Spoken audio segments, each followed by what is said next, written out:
पुण्यात्माओं, इस ज्ञान से आपको जो ये तत्व ज्ञान आपको दिया जा रहा है, इसको ध्यान पूर्वक सुनो। आप पुण्यात्माओं विचार करो, आपको ऐसा ज्ञान दिया जा रहा है,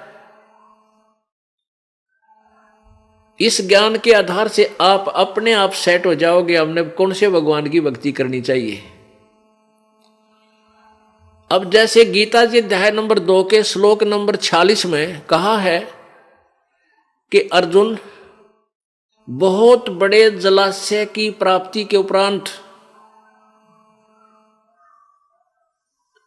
छोटे जलाशय में जैसी आस्था रह जाती है, ऐसी ही श्रद्धा पूर्ण परमात्मा की महिमा से परिचित हो जाने के बाद अन्य ज्ञानों में, अन्य भगवानों में तेरी रह जाएगी।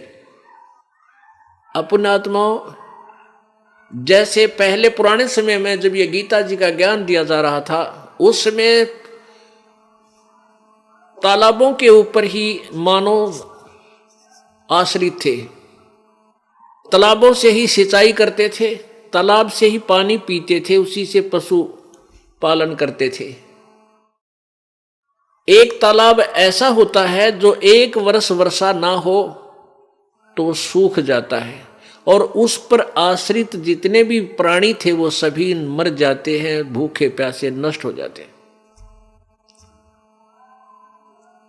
और जो व्यक्ति ऐसे तालाबों पर आश्रित हैं, जिन वर्षा हो जाती है, उनमें पानी आसपास के ऊंचे क्षेत्रों का आके वो भर जाता है, 1 वर्ष काम चलाऊ सरकार वो काम चला देती है।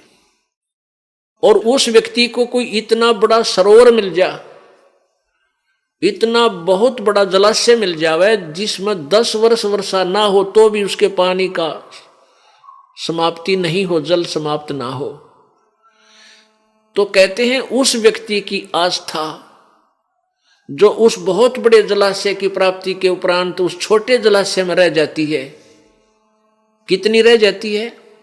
वो छोटा जलाशय उसको बुरा नहीं लगता, क्योंकि वो उसमें भी जल है पर काम चलाऊ है।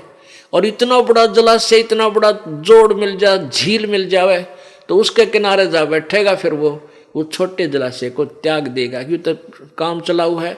आप भी सूखकर हम भी मरेंगे इसकी शरण लेकर। तो इस प्रकार जब आपको पूर्ण परमात्मा कबीर जी की अक्षमता का पता लग जाएगा, ये कितने समर्थ हैं, इनसे हमें क्या सुख होगा, और ब्रह्मा विष्णु महेश और ब्रह्म और परब्रह्म से हमें क्या लाभ हो सकता, कितना ये हमें राहत दे सकते हैं। और जब ये पूर्ण ज्ञान आपको हो जाएगा, सबकी सतीथि से आप परिचित हो जाओगे, फिर अपने आप आपकी आस्था कबीर परमात्मा में उस बहुत बड़े जलाशय की तरह आप पे चिपक जाएगी। ब्रह्मा विष्णु महेश हमने बुरे नहीं लगेंगे, ब्रह्म परब्रह्म बुरे नहीं है, क्योंकि उनमें भी कुछ गुण है। जैसे छोटे जोड़ में तालाब में पानी था, वो भी काम चला दे, लेकिन उस सरोवर के बराबर नहीं है, उस झील के तुलना में नहीं है। फिर उसी पर जाकर रुक जाएंगे, उस तालाब की तरफ झांका भी को नहीं आके।